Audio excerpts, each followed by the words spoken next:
ভগৱানক পিঁয়াজ আৰু নহৰু কিয় অৰ্পণ কৰা নহয়? সঁচাকৈয়ে ভগৱানে এই দুইটা বস্তু গ্ৰহণ নকৰে নেকি? নমস্কাৰ প্ৰিয় বন্ধুসকল, আজিৰ এই বিশেষ আধ্যাত্মিক ভিডিঅ'লৈ আপোনালোকক স্বাগতম জনাইছোঁ। আমাৰ দৈনন্দিন জীৱনত ব্যৱহাৰ হোৱা পিঁয়াজ আৰু নহৰু এই দুইটা বস্তু সাধাৰণ খাদ্য বস্তু। প্ৰায় প্ৰত্যেক ঘৰ মানুহৰ চৌকা ঘৰতেই এই বস্তু দুবিধ দেখিবলৈ পোৱা যায়। কিন্তু আপুনি কেতিয়াবা ভাবি চাইছেনে, যিবোৰ বস্তু আমি প্ৰত্যেক দিনেই খাওঁ সেইবোৰ বস্তু ভগৱানক কিয় নিবেদন কৰা নহয়? মন্দিৰত, পূজা ঘৰত, ভোগত, প্ৰসাদত, একাদশীৰ আহাৰত বা বহু সাধু সন্তৰ জীৱনত কিয় পিঁয়াজ আৰু নহৰু নিষিদ্ধ বুলি গণ্য কৰা হয়? ই কেৱল পৰম্পৰা নে ইয়াৰ আঁৰত লুকাই আছে গভীৰ শাস্ত্ৰীয়, আধ্যাত্মিক আৰু অলৌকিক ৰহস্য? আজিৰ এই বিশেষ আলোচনাত আমি জানিবলৈ চেষ্টা কৰিম পিঁয়াজ আৰু নহৰুৰ উৎপত্তিৰ পৌৰাণিক কাহিনী, শাস্ত্ৰত ইয়াৰ বিষয়ে কি উল্লেখ আছে, সাত্বিক, ৰাজসিক আৰু তামসিক খাদ্যৰ প্ৰকৃত অৰ্থ, ভক্তি আৰু ধ্যানত ইয়াক কিয় ব্যৱহাৰ কৰা নহয়, আৰু শেষত সঁচাকৈয়ে ভগৱানে এই দুইটা বস্তু গ্ৰহণ নকৰে নেকি? ভিডিঅ'টো আপোনালোকে শেষলৈকে চাই থাকিব, কাৰণ শেষৰ অংশত আপোনালোকে জানিবলৈ পাৰিব যিয়ে আপোনাৰ মনত বহুদিনীয়া ধাৰণাৰ নতুন ৰূপ দিবলৈ সক্ষম হ'ব। খাদ্য আৰু আধ্যাত্মিক গভীৰতাৰ পিঁয়াজ আৰু নহৰুৰ কিয় খাদ্য আৰু আধ্যাত্মিকতাৰ গভীৰ সম্পৰ্কতা বুজিবলৈ চেষ্টা কৰিব লাগে। ভাৰতীয় সংস্কৃতিত খাদ্যক কেৱল পেট ভৰোৱা বস্তু হিচাপে গণ্য কৰা নহয়। উপনিষদত কোৱা হৈছে, যেনে আহাৰ তেনে চিন্তা, যেনে চিন্তা তেনে চৰিত্ৰ। অৰ্থাৎ মানুহে যি খাদ্য গ্ৰহণ কৰে তাৰ প্ৰভাৱ কেৱল শৰীৰতেই নপৰে, মন, বুদ্ধি, আধ্যাত্মিক শক্তিৰ ওপৰতো ইয়াৰ প্ৰভাৱ পৰে। সেইবাবেই ঋষি-মুনিসকলে খাদ্যক তিনিটা ভাগত বিভক্ত কৰিছে: সাত্বিক খাদ্য, ৰাজসিক খাদ্য, তামসিক খাদ্য। সাত্বিক খাদ্য মনক শান্ত, পবিত্ৰ আৰু স্থিৰ কৰে। ৰাজসিক খাদ্যই মনত উত্তেজনা, চাঞ্চল্য আৰু ভোগৰ আশংকা বৃদ্ধি কৰে। আৰু মানসিক খাদ্যই অলসতা, বিভ্ৰান্তি, নিদ্ৰা আৰু আধ্যাত্মিক অৱনতিৰ কাৰণ বুলি ধৰা হয়। এইখিনিতেই আৰম্ভ হয় পিঁয়াজ আৰু নহৰুৰ কাহিনী। প্ৰিয় বন্ধুসকল, পৌৰাণিক বৰ্ণনা অনুসৰি এসময়ত দেৱতা আৰু অসুৰসকলে অমৃত লাভৰ কাৰণে ক্ষীৰ সাগৰত মন্থন কৰিছিল। এই মহাজাগতিক ঘটনাক কোৱা হয় সমুদ্ৰ মন্থন। দীৰ্ঘ সময়ৰ কঠিন প্ৰচেষ্টাৰ পিছত অমৃতৰ কলহ ওলাই আহিছিল। কিন্তু অসুৰসকলেও অমৃত লাভ কৰিবলৈ চেষ্টা কৰিছিল। সেই সময়ত ভগৱান বিষ্ণুৱে মোহিনী ৰূপ ধাৰণ কৰি দেৱতাসকলক অমৃত বিতৰণ কৰিবলৈ আৰম্ভ কৰে। এজন অসুৰ নাম যাৰ ৰাহু চতুৰতাৰে দেৱতাৰ শাৰীলৈ বহি অমৃত পান কৰে। কিন্তু সূৰ্যদেৱ আৰু চন্দ্ৰদেৱে এই কৌশলক ধৰা পেলায়। ভগৱান বিষ্ণুৱে তৎক্ষণাৎ সুদৰ্শন চক্ৰ নিক্ষেপ কৰি ৰাহুৰ মূৰটো কাটি পেলায়। কিন্তু যিহেতু অমৃত ৰাহুৰ দেহত প্ৰৱেশ কৰিছিল, ফলত ৰাহুৰ মূৰ আৰু শৰীৰ দুয়োটাই অমৰ হৈ পৰে। কোৱা হয়, সেই সময়ত ৰাহুৰ দেহৰ পৰা ওলোৱা তেজৰ কিছুমান টোপাল পৃথিৱীত পৰিছিল। সেই অমৃতৰ প্ৰভাৱত তেজত সংমিশ্ৰণ হোৱা অমৃতৰ পৰা পিঁয়াজ আৰু নহৰুৰ উৎপত্তি হৈছিল। সেইকাৰণেই এইবোৰত অমৃতৰ গুণ থাকিলেও অসুৰীয় শক্তিৰ প্ৰভাৱো যে আছে, এই কথা পৌৰাণিকভাৱে বিশ্বাস কৰা হয়। প্ৰিয় বন্ধুসকল, এই কথা গীতাৰ দৃষ্টিত কি বুলি উল্লেখ কৰিছে সেই সম্পৰ্কে আমি জানি লওঁ আহক। শ্ৰীমদ ভাগৱত গীতাত সপ্তদশ অধ্যায়ত খাদ্যৰ তিনিটা প্ৰকৃতিৰ কথা কোৱা হৈছে।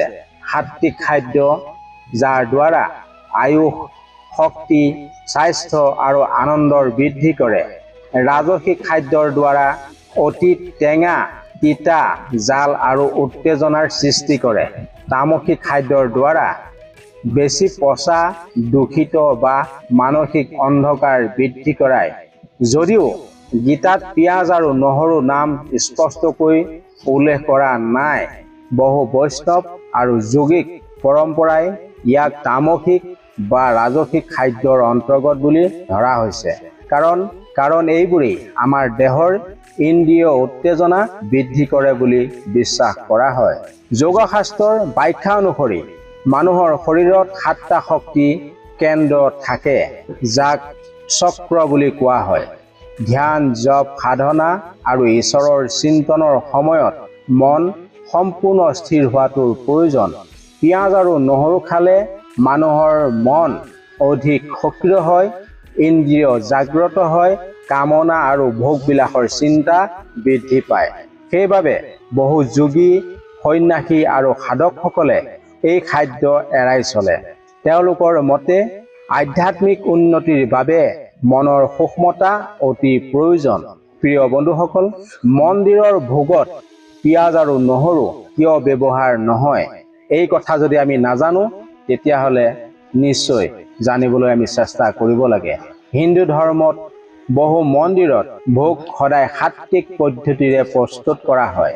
ভোগ মানে কেৱল খাদ্য নহয়, ই এক পবিত্ৰ শক্তিৰ নিবেদন। যেতিয়া কোনো বস্তু ভগৱানক অৰ্পণ কৰা হয়, তেতিয়া তাক শুদ্ধ, শান্ত আৰু পবিত্ৰ শক্তিৰ বাহক বুলি ধৰা হয়। সেইবাবে পিঁয়াজ, নহৰু, মাছ, মাংস, মদ আদিক বহু পৰম্পৰাত ভোগত ব্যৱহাৰ কৰা নহয়। বিশেষকৈ বৈষ্ণৱ ধৰ্মত ইয়াৰ কঠোৰভাৱে পালন কৰা দেখিবলৈ পোৱা যায়।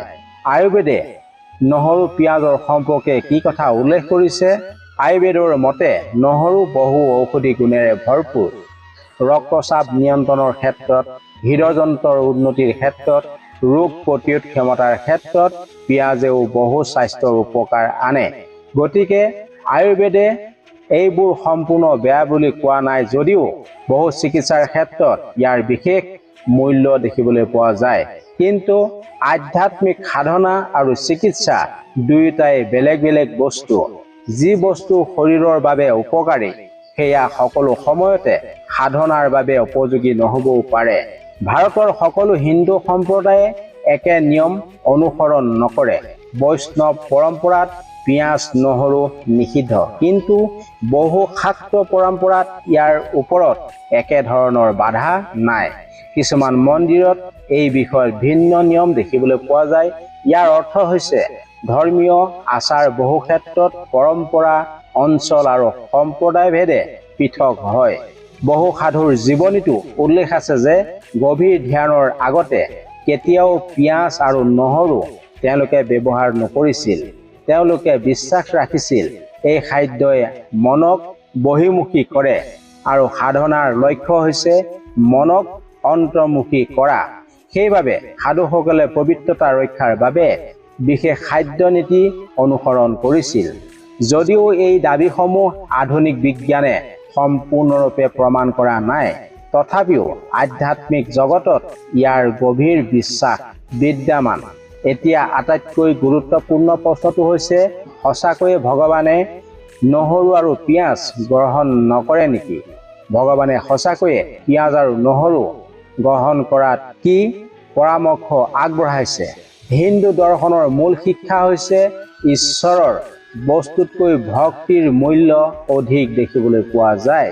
যদি হৃদয় পবিত্ৰ হয়, যদি ভক্তি আন্তৰিক হয়, যদি সঁচা প্ৰেম হয়, তেন্তে ঈশ্বৰে সেই ভক্তিকেই গ্ৰহণ কৰে। শাস্ত্ৰীয় আচাৰ নীতি ভক্তিক শৃংখলাবদ্ধতা আৰু পবিত্ৰতা কৰাই আমাৰ উদ্দেশ্য, কিন্তু ভক্তিৰ স্থান সদায় সৰ্বোচ্চ।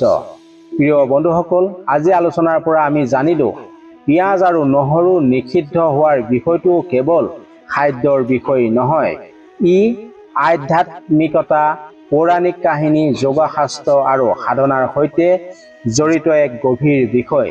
কিছুমান পৰম্পৰাত এইবোৰ পৰিহাৰ কৰা হয়, আন কিছুমানত নহয়। কিন্তু সকলো মতৰ ওপৰতে আছে এক মহান সত্য। ভগৱানৰ ওচৰত আটাইতকৈ মূল্যৱান বস্তুটোৱেই হৈছে পবিত্ৰ হৃদয় আৰু অকৃত্ৰিম ভক্তি। যদি এই ভিডিঅ'টো আপোনাৰ ভাল লাগিছে বা আপুনি কোনো বাৰ্তা হিচাপে গ্ৰহণ কৰিছে তেন্তে লাইক এটা কৰিবলৈ নাপাহৰিব। আপোনাৰ পৰিয়াল লগৰীয়াৰ লগত ভিডিঅ'টো শ্বেয়াৰ কৰিবলৈ নাপাহৰিব আৰু লগতে চেনেলটো ছাবস্ক্ৰাইব কৰি বেল আইকনটো টিপি ৰাখিবলৈ নাপাহৰিব। আপোনাৰ মতামত কমেণ্টত জনাবলৈ নাপাহৰিব। পুনৰ লগ পাম এনে আধ্যাত্মিক, পৌৰাণিক আৰু আলৌকিক ৰহস্যৰ সৈতে। ধন্যবাদ। জয় শ্ৰী হৰি।